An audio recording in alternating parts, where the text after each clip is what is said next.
SuperTalk Mississippi media production. Waiting. You do it at grocery stores, in traffic, and at the doctor's office. But what if you could skip the wait altogether? Introducing Trust Care Plus, a healthcare membership that makes feeling better even faster. Skip the waiting room and enjoy priority access at any Trust Care clinic. Sick kid? Text your care crew day or night. Get discounts on prescriptions and so much more. Wait no more. Feeling better just got a whole lot faster. Join Trust Care Plus today. Plans start from just $15 a month. Learn more at trustcarehealth.com/plus. Roll pre-record on my count. 7, 6, 5, 4, 3, 2. Roll A, fade up on A.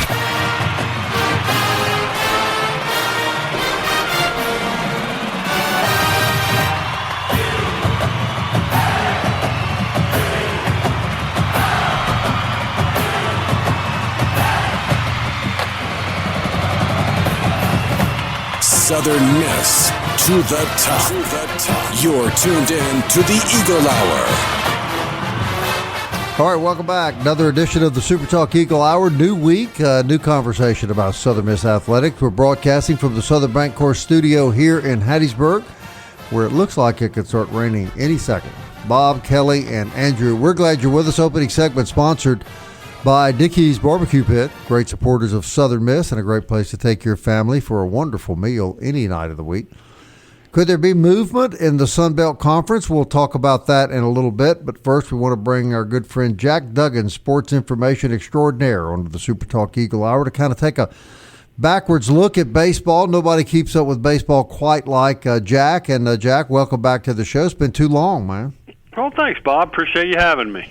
All right, Jack, nobody breaks it down like you. Let's break down this 25 baseball team, and let's start offensively. Where did this team stack up with some of the best Southern Miss teams, and what were the strong points and maybe the weak points? Well, it's probably, if I had to guess, probably top 5 all time. Most homers in a season, 106. The previous high was, 95, did that in 1997. Team finished with a 301 batting average, which they had, I think, 1, 2, 3, 4, 5, 6 guys hit over 300, and 5 of those hit all of them hit 323 or better. So, we were very consistent in that regard. If you look, we have gone up nationally in hits, national ranking in hits. In each of the last, 5 years, I think in 2020 we were 136th in hitting. That was obviously an abbreviated season because of COVID. Then 21 we were 43rd, 37th in 2022. We were 23 in 2023. Then we went up to 19th in the number of hits we've had. And then this year, heading into the College World Series, this team was ranked 9th in the country in hitting. So it's a team that could hit. If I would say, what the negative, we probably didn't hit very well with the bases loaded. Probably a little under where we would have liked to have been in that regard. Maybe left a few too many left on base, but other than that, I don't think you could quibble much about the offense, during the 2025 campaign. Jack, I don't suppose is there anywhere to look up or a software or anything like that to look up just the numbers overall of runners in scoring position of how they hit? Like, I know Stat Broadcast gives it to you game by game, but is there like a secret place that people? No, I've got a secret place. I'm not telling you where it is, but I've got a secret place. That's why it's secret, Andrew. Well, okay. Well, let me ask you this: what was the batting average with if you can share it? That is. Well, I don't honestly. I guess I can give it to you. Hold on. I knew he'd know. I gotta send him. Hold on. Are you going to your secret place, Jack? I'm going to my secret stat. We hit 183 with the bases loaded. Oof. Wow. And 300 plus overall. Yes. Well, that says a lot there. But when you're getting on base a lot, too, though, that can, in some ways, not every way, of course, but in some ways be a little deceptive. But, yeah. And you can take that both ways. And we couldn't, but you can also say we got a lot of traffic on base during the year, and that's the way I would look at it. I mean, we scored 454 runs for the season, we averaged almost 8 runs a game. So, we did a lot right. So. I still contend that the pitching staff had the ability, to be as good as a lot of the squads in the past. But let's look at those numbers, Jack. How would you compare this staff, top to bottom, starters and relievers all combined, compared to some of the other teams we've had in recent memory? Well, I think I've always, for me, I think a good pitching staff, I think, has to have a 4.0. A really good pitching staff has to be right at about 4.00 earned run average a game, and we finished, I think, 4.03. And I think we were right there. I thought at times we pitched very well. At times, we showed our youth at times, but for the most part, you had J.B. Middleton on Friday, and he ate up a lot of innings, and he was a guy that he threw 105 innings. He punched out 122.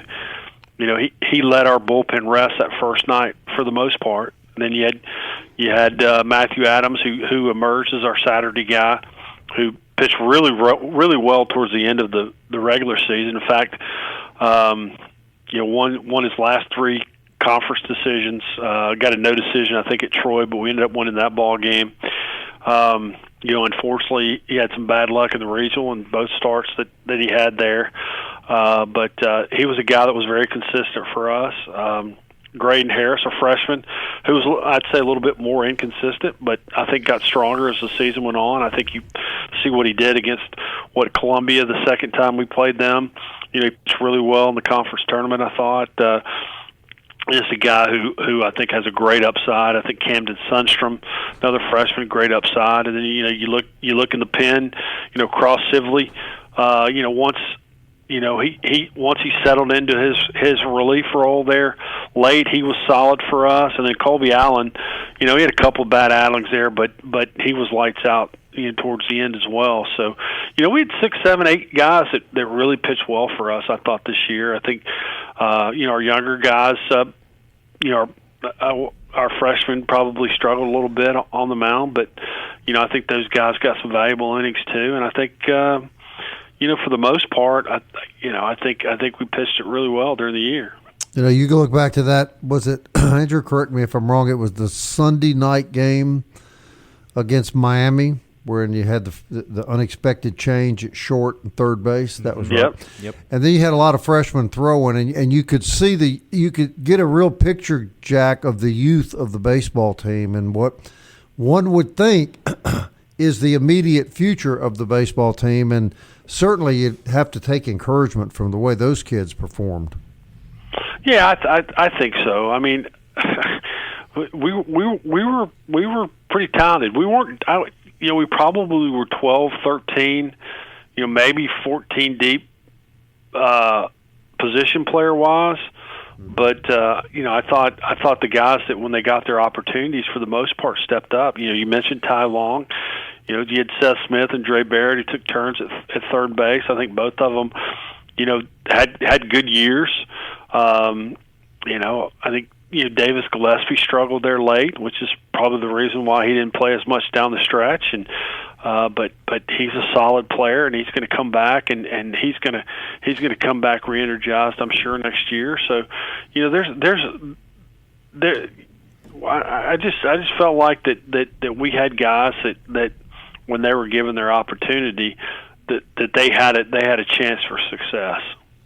Jack, and for the listeners, I don't think most people don't realize how much of this baseball team you watch and you're around. But so I ask you this question because I would argue, have way more insight than me. But for the newcomers, and newcomers being freshmen or transfers, in the lineup, who surprised you the most? And then in the pitching staff, who surprised you / impressed you the most? That's a good question. I'm gonna look at my stats if I can, Andrew. I may cheat a little bit. He's going back to his secret place. He's got his secret place. Yeah, well, I think offensively, I think Jay Cook. I think if we go back to the preseason, even go back to the preseason press conference that Coach Ostrander had, talking about guys, and he flat out said, Jake Cook possibly could be the best center fielder that we've ever had, and those are big words because we've had some tremendous center fielders. I think he definitely defensively was as good as advertised. I think offensively he was much better than I could have ever dreamed for. I mean, he was flirting with 400 there for a while. The guy finished at 350 to lead us in hitting during the year. But he showed some pop. You just look at that play that top 10 play that he made there in early May, where he jumped over the wall and he robbed that home run, and you see why professional scouts are very, very high on Jake Cook, and I think offensively he probably was the biggest surprise for me. All right, on the mound, hold that thought, Jack. We've hit a break. Okay. Hold the thought about your pitcher. Go back to your secret place. Pull out some more nuggets for us. Okay, fair enough. And stick around for the second segment. More with Jack Duggan coming up on the other side of the break.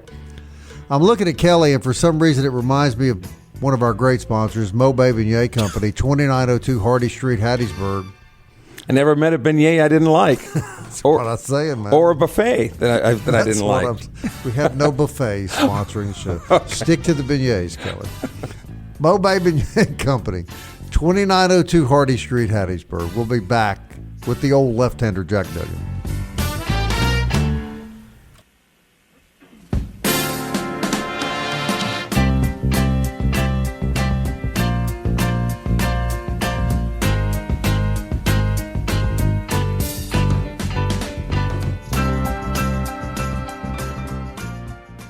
Robinson Electric Supply in Laurel is a wholesaler and distributor that has been powering our community for over 20 years. With everything from conduits to tape, tools to home automation devices, if you can think of it, we supply it. All you need to do is talk us through the project at hand, and we'll ensure you're equipped to get it done right. To get all the electrical supplies you need, visit Robinson Electric at 519 North 13th Avenue or call us at 601-649-1317. Hey, Southern Miss fans, TrustCare Health is proud to support the Golden Eagles and help keep our community in top shape, whether you're cheering at the Rock or the Peak. TrustCare has your back with convenient walk-in clinics and top-notch care for your urgent, primary, and kids' care needs. From game day injuries to everyday health needs, TrustCare is your go-to team. Visit us in Hattiesburg and Laurel, and let's keep the spirit of Southern Miss soaring to the top. Visit TrustCareHealth.com for more details. TrustCare Health. Feel better faster. The Eagle Hour. Southern Miss to the top. Hey, welcome back, everybody. Glad to have you with us. Storms moving in the Hattiesburg area, so if you're out and about, you might want to keep an eye out up to the sky. Looks a little nasty behind you, Mr. Center. It always does. That's my car. Oh, yeah, but I was talking about the weather out this time. Sorry.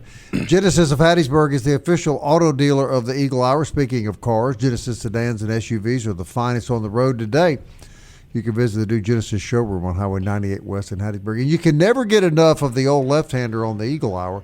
So you can listen to him again tonight on Apple, Audible, Spotify, Stitcher, TuneIn, YouTube, or you can tell Alexa or Siri to play the SuperTalk Eagle Hour, and it will be right there for you. All right, we'll go back to his secret location, deep somewhere in a bunker on the campus of Southern Miss. Jack is digging up interesting stats.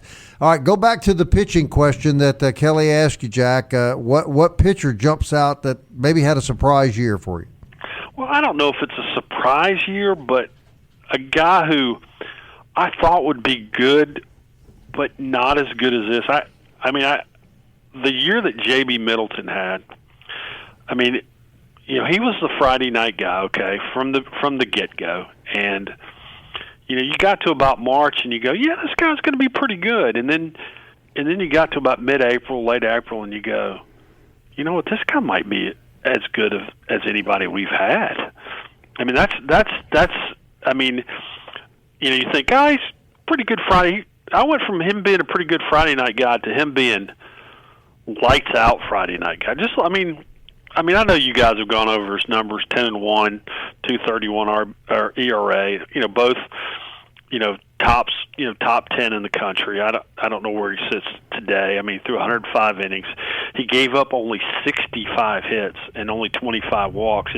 His WHIP of .85 was probably third best in the country.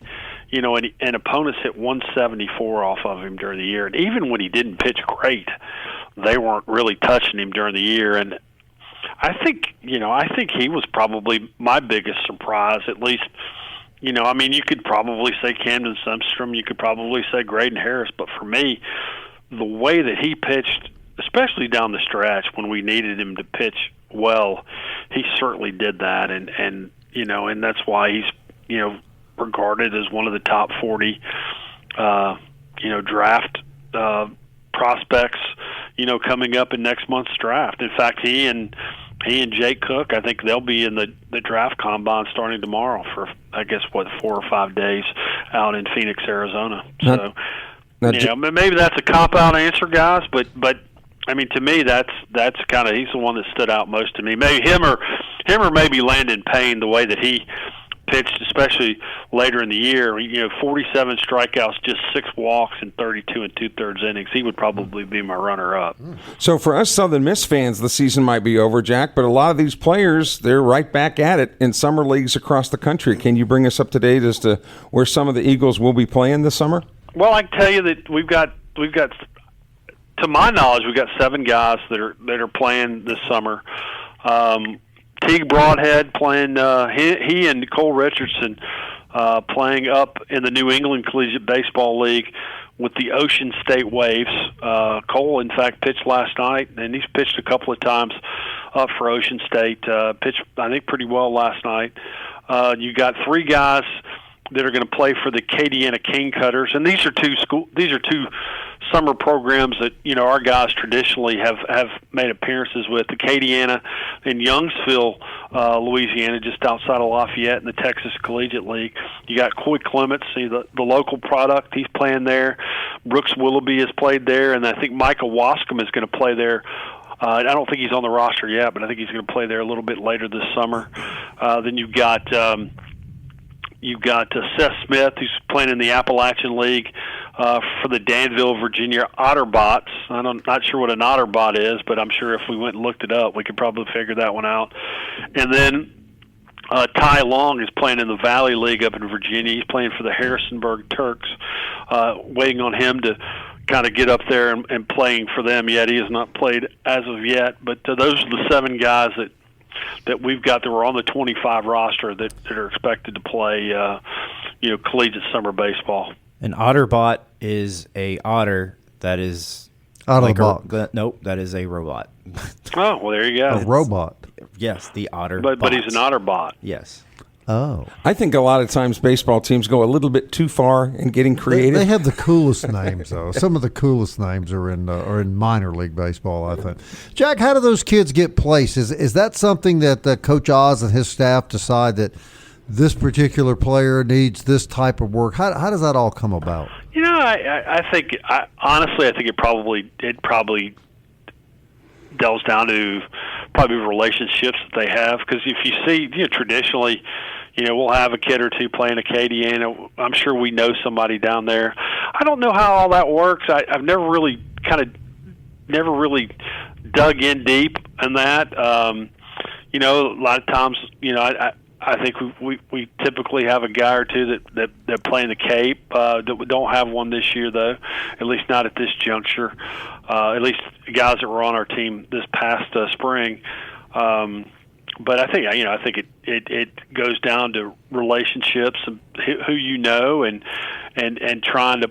It's all about placing your kids somewhere where they can get some innings and work on maybe a part of their game that maybe they didn't get a chance to work on. You look at a kid like Coy Clements, who's just finished his freshman year, or Teague Broadhead. This gives them a chance to play against some competition at this level and get some a little bit more prepared for when they come back in the fall and they get ready for next season. So, it gives them it's all about repetitions and at bats and innings and all that kind of stuff that helps you hopefully get better as a player and learn more about the game. All right, you and your colleagues now, Jack, transitioning slowly to the football season, and I don't want to speak for you, but I do want to ask you about how the transfer portal and NIL deals and all this. I can only imagine with rosters being in such flux all the time in every sport that it has only made your job even tougher. Yeah, it's not easy. I mean, you're trying to put together, something that people, can put their hands on, that they say, okay, this is our team. My job is to make sure that we get all that information out. We try to get it out as accurate as possible and as timely as possible, and it's just the way that it is now, and you learn to adjust and adapt, and you just do the best that you can. But am I being too dramatic when I say it could literally change week to week? Maybe that's a little bit too much. Okay. I mean, I think certainly year to year, and maybe from fall signing to spring signing, you might have a little bit, but I think we're all still trying to figure all this out. And, it's for a guy that's been doing this for over 30 years, it certainly is different. I will definitely say that. I mean, it used to be when you had your freshman class listed there, the next year all you had to do was change the F to the S. They were going to be they were going to be your sophomore class, but now it's everybody's brand new all the time. I miss those days. now it seems like you got to take a college class on just to figure out what class the student athlete is in, because sometimes you think he might be a sophomore and he's a second year freshman, or because you got COVID you got to throw in there, and then all these other rules that they're throwing at you, like does the kid's junior college count, or I'm still trying to figure all that out, and I certainly have to lean. You have to lean hard on your compliance staff to help you as well, and fortunately we've got some great compliance people that help us out. And so if I have a question in that regard, I can go to them. So, it's just like anything, man. You just got to learn. You just got to adapt to what your surroundings are, and just do the best you can. Well, I'm sure the new, what are we going to call them, designated players from the roster limits is just another fun new dynamic that you have to figure out with building new rosters, right, Jack? Yeah, that's true. I mean, that's the one good thing, man, is you can just, if you got to cut somebody, you just cut them and you move on. I mean, that's just that's why you put a date on the bottom of your roster so you can keep up with which one you're doing. So you go, okay, is this the most up to date one? And so Jack, you're always the best, man. We appreciate you. Real quick, about 10 seconds before the break, you got any tips on how to get through the mourning process that all of us baseball fans are going through now that the season has ended? Well, just to get up and just enjoy baseball in general. That's all I can say. That's what I'm trying to do. So, and just know that it'll be here before we know it again. I swore off of baseball when we got eliminated, and then as a result, I've watched about every game in the Super Regionals and the World Series. So, so much for that determination, right, Jeff? Well, enjoy, because it's good baseball, and you're right. We're just lucky that we've got as good a program as we do. Always fun having you on the show, my friend. All right. Thank you, guys. Y'all have a great rest of your day. All right. Jack Duggan, everybody. Sports Information Director at Southern Miss. Does a fabulous job, by the way. We'll be right back.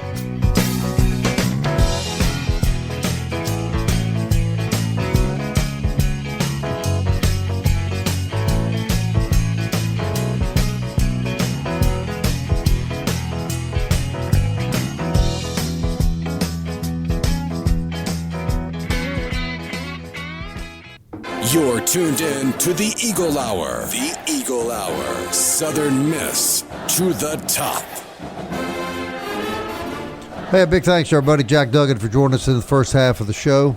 We get him on more, but he's so busy all the time. And so we try to grab him when we know he's getting a little bit of downtime. And Man, he deserves it. You know, I was talking about making this transition out to football, and it's got to be a nightmare because, I mean, when you look at social media and this player says they're coming and this player's leaving, and like I said, in the old days, and I know it is what it is, he made that point, but it used to be where you knew who your freshmen, you knew who your sophomores were going to be next year. But golly, you can watch your team grow, and anyway, don't need to get back on. Yeah, there's just so much transition and fluidity in sports now. A couple quick things I want to tell everybody about. First of all, is Be Quick. They're celebrating their 60th anniversary. You can stop by the Be Quick Shell Station on the corner of 98 and Hegwood Road and receive your free Buffalo decal. Place it on the back of your vehicle. Spotters will be looking for your decal, and if they spot it, you can win a lot of great prizes, including an offshore fishing trip in Biloxi. I actually was in there Saturday, and where you need to look is right behind the cash registers. They've got the big TV screen there, and they'll have the license plates there of the winners so far. So that's a great chance to win. Another chance to win. Andrew Abbott will cut your grass 4 times this summer if you get a Pine Belt News prescription for is it $35 the local or the $55 that requires for you is come local, out? 55 is not local, which local being Lamar and Forest counties. And look, that's a subscription not just to the physical paper, but online. As well. Isn't that where everybody reads it now, too, pretty much? You know, I'm going to say no because I think that's counterintuitive. But hey, as long as you're reading it. Right. And to correct you, Bobby, not to make fun of you, but you said prescription, and I understand at our age. That's right. I think a lot about prescriptions. I sure do. I do too. For the subscription of 50, is it the $55 one before you'll come out? You have to sign up for the $55. I'm not coming out anywhere. He's not a very friendly guy. Boy, he's adamant about this. If they gave me like a little pay bump with these subscriptions, like for everyone, I might. You could talk me into that, but I don't. Okay. Therefore, more of a reason to go. You would have write your boss's name down. I'll give her a call when the show's over. I mean, she'll probably agree with me. I got you. All right, lots of movement, Andrew. Let's first talk about some new faces on the Southern Miss baseball team, in case our listeners don't know. Yeah, they picked up 3 portal players over the weekend. So to recap, they lost Cal Culpepper and Caleb Hughes to the portal. This was a couple weeks ago, and then they picked up Kyle Morrison, who was the starting third baseman for South Alabama, and now they've got 3 over the weekend, 2 pitchers. And then another outfielder / designated hitter. So Caleb Stelly is I think he would have been the highest, the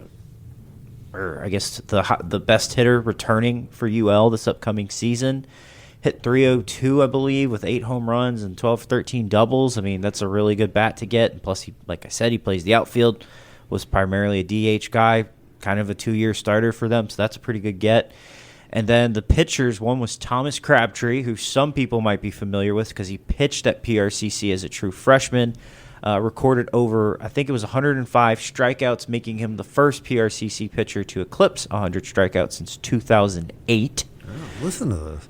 But at Tennessee this past year, he threw about 50 innings, had a 3.0 ERA, 20 strikeouts, 5 walks. Most of his work was in kind of the forgettable midweeks.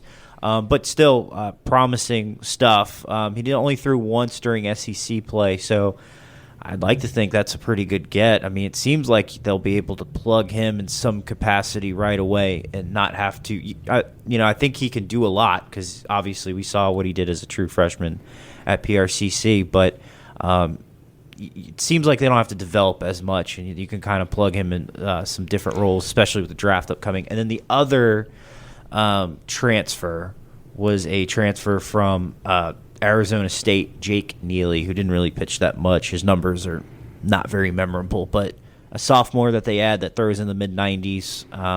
That they feel they can develop, undoubtedly. I would think so. That's probably the idea, but we'll see. To my knowledge, he didn't have any direct ties to Mississippi. I was trying to figure out what the connection was. So he might have some green ties now. Yeah, I'm sure. I'm sure they all have that now. But and then, guys, this rumor comes back up, and Andrew, I know you've reported on it about Texas State.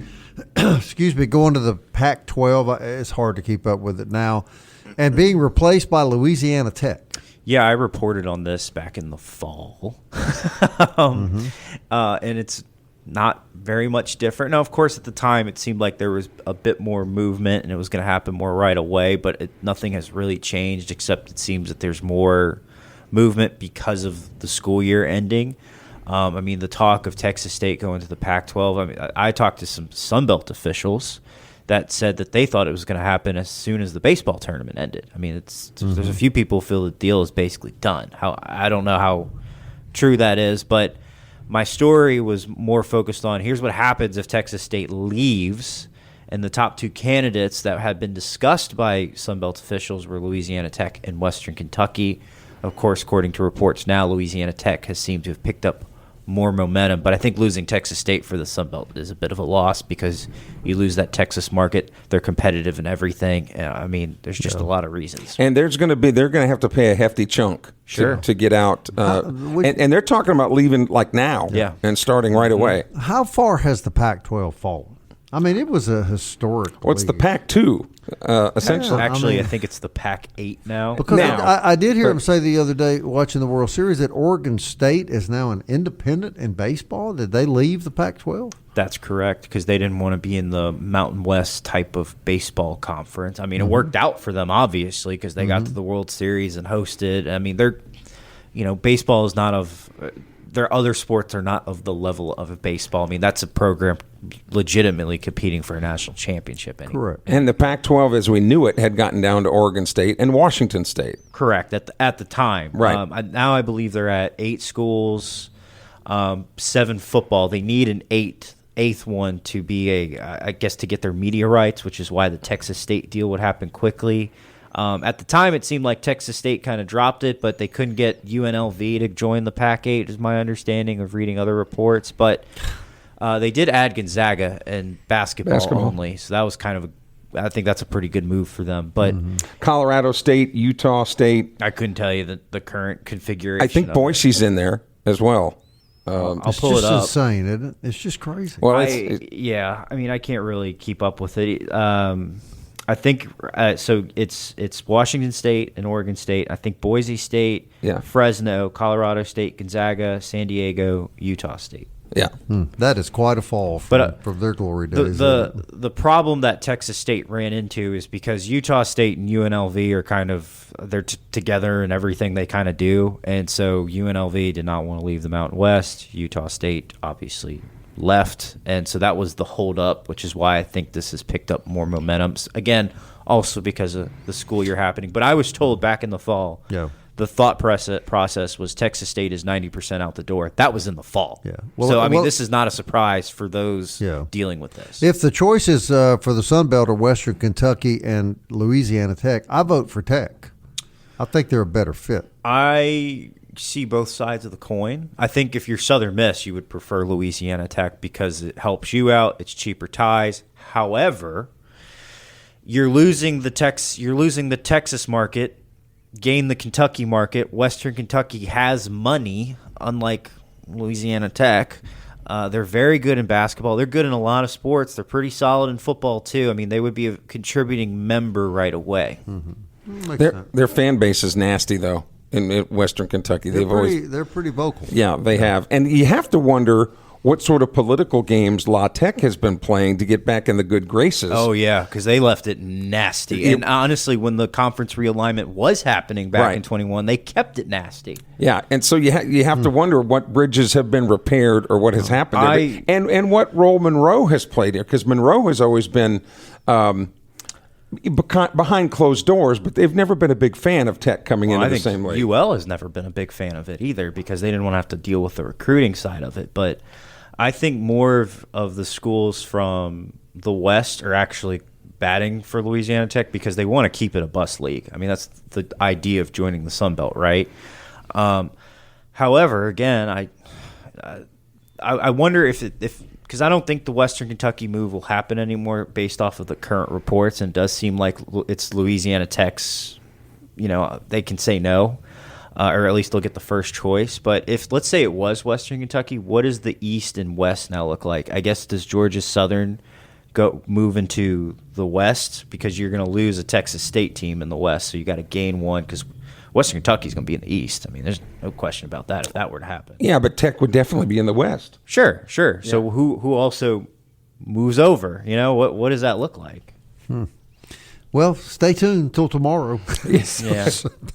It is that fluid. Speaking of Louisiana Tech, Mike Federico has joined the Louisiana Tech baseball staff as the director of player development. So he may be coming back to the Sun Belt sooner than he realized. I think you're right. And now working for another former Southern Miss coach at Louisiana Tech, Lane Burroughs. Hey, don't forget about MCS Home Center out in Bellevue, 7329 US 98 West. And what a great place for your home, for your lawn, for your garden. Great staff, great facility, really beautiful store in at Kelly. And stocked to the brim with everything for your home, your lawn, your house. If you use it in, on, or around your home. There you go. This is why Kelly's in the media. It's amazing. Highly paid. From the Southern Bancorp studio. We'll be right back. Andrew's going highly paid.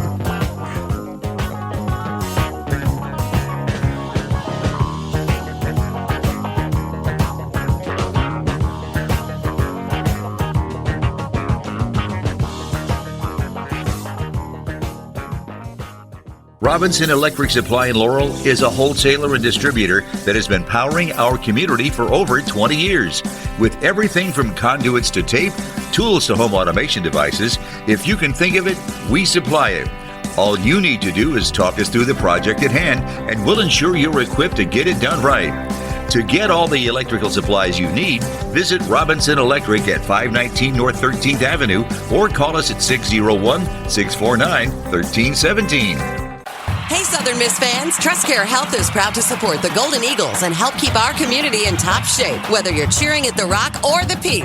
TrustCare has your back with convenient walk-in clinics and top-notch care for your urgent, primary, and kids' care needs. From game day injuries to everyday health needs, TrustCare is your go-to team. Visit us in Hattiesburg and Laurel, and let's keep the spirit of Southern Miss soaring to the top.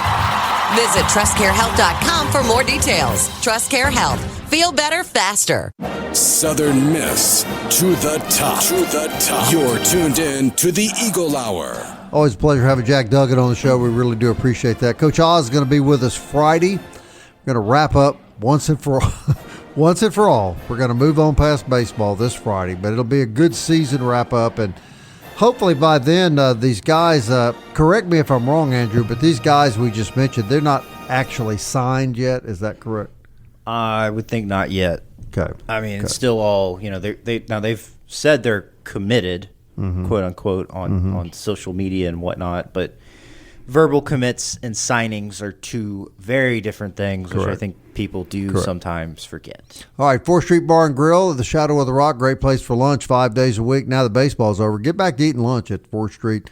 Really good, hearty food. Working guys in there makes you feel good to work, be around those kind of men. They're the backbone of the earth, in my judgment. And then D-Bat on Hardy Street. D-Bat, a great place to take your kids for baseball and softball training. I guess, Kelly, you could take them, let them do a little workout at D-Bat, then swing by Mo-Bay Beignet and buy them a beignet. Probably make for happy kids. I think kids wouldn't even know what a beignet is, so it would be a way to educate them as to what they were. But we want to thank D1 and D-Bat, rather, because they have just renewed their sponsorship of the show. We're grateful to them. Very grateful to them for this part. There was another piece of news we overlooked. Yeah. So Southern Miss softball assistant Izzy Worden, who started off as a GA and I think has been a full-time assistant there for 3 years, was named the head coach of Mississippi Gulf Coast Community College. Wow. I think she's maybe 28, 27. That's a pretty good job. Not much older than me, if not the same age. She is an alum there, though. It is worth pointing out. So that means softball will have to have two assistant. They have two openings on their staff right now. And you're working to get the softball coach on the show this week. Right? I'd like to. And then they've had 4 girls hit the portal. I think the biggest loss of that, though, is Maddie Weeks, although she was a grad student entering the portal. So I think Will McGillis got her degree here and then hit the portal because She just has an extra year because of the Pavia rule. She commits to McNeese State. Kelly, you got any beach volleyball news? No, nothing. All's quiet on the beach. Thought we'd throw it out there. Although I do want to tell the girls at Mississippi Gulf Coast who are going to be playing softball that any coach named Izzy Warden, that's really close to Lizzie Borden. So, so don't make her mad. Does that ring a bell with you, Andrew? No, you got me on that. Google that. Lizzie Scared. Borden. Lizzie Borden. Murdered her family with an axe. Oh, okay. There you go. Yeah, I hang out with the cream of the crop, don't I, Bob? The upper crust. You dated Lizzie at one time, didn't you? Oh, it was a nightmare. For those of you who don't know, I almost lost my head. Lizzie Borden died in 1927. Please don't mistake Izzy Warden. No, I'm just saying you don't want to make her mad. Y'all were just teenagers in love back in 27. Kelly, those were the days, man. She has not even she's trying to put a team together. Come on, don't put bad mojo out there for her. Well, no, but I do want to lay it out there, you know. Miss that goal? Whack! I said, keep your head down. How about on the ground? Andrew's just shaking his Andrew, head. you got a comment? I'm gonna keep it to myself. You're under contract, Andrew. I'm not under contract, okay. But I'd like to stay on the radio. Yeah, you have to think, though, going back to kind of tie up the baseball conversations, that Southern Miss is in a position now, with the way that the program has been built and sustained, that they can be razor focused on what particular areas that they want to go after. And because of all indications we get from insiders and even from people in the league outside of Southern Miss that say the collective for Southern Miss is in good health. Yeah. That Southern Miss is really in good shape now to be able to cherry pick exactly who they want to fill those spots. And a telling of that is, these portal guys, especially a couple of those portal guys, I'm sure are not cheap. Being able to, we talk about, yes, the culture is a big part of it, but the fact that they're able to retain so many players, that's a lot of it. And and Oz has said this before, I think, in press conferences. It's a big deal for him to go into a room and say, everybody on my team has an NIL deal. There's not many mid-majors, or I would even argue Power 5 or Power 4s that have that. So, and I think that going after Crabtree at Tennessee, and he's going to be on the show next week once everything settles down. But I think he is a J.B. Middleton type guy in the sense that, I'm not saying the skill set is exactly the same, but he's experienced as a starter. He's been through big games as a starter. This is a guy that you probably can pretty much give the ball to and say, get us a win sometime throughout this weekend. And look, it's going to be really hard to whoever to fill the shoes of Middleton. One name that has been really quiet, Andrew, and I'd like to get your thoughts on this last 30 seconds, is Monastery. We heard very little about Monastery. Do you anticipate any chance that Nick Monastery would come back? I would be surprised, because if he does come back, I don't know how much higher he can raise his stock. Now, however, if they can match, which I think they might be able to do for almost everybody except for JB going into this draft, some guys are going to have to make decisions, and you have to wonder the way they left the season makes them want to come back to try and do it. But I think that's also wishful thinking. But we'll see. What is the timetable, real quickly? July 13th is when the draft starts. So that's it. And I'm not convinced the Eagles are going to lose Cook. I'm not. Yeah, we'll see. I hope you're right. I think there's a chance they could, but again, more on the wishful thinking side, but it wouldn't surprise me if they did either. No, that'd be good news. For sure. All right, back tomorrow at 1 o'clock. As always, thank you very much for listening. Southern Miss. To the top. Time keeps on slipping, slipping, slipping into the future. I want to fly like an eagle to the sea. Fly like an eagle, let my spirit carry me. I want to fly like an eagle till I'm free. I go through the revolution. Waiting. You do it at grocery stores, in traffic, and at the doctor's office. But what if you could skip the wait altogether? Introducing Trust Care Plus, A healthcare membership that makes feeling better even faster. Skip the waiting room and enjoy priority access at any TrustCare clinic. Sick kid? Text your care crew day or night. Get discounts on prescriptions and so much more. Wait no more. Feeling better just got a whole lot faster. Join TrustCare Plus today. Plans start from just $15 a month. Learn more at trustcarehealth.com/plus. A SuperTalk Mississippi media production.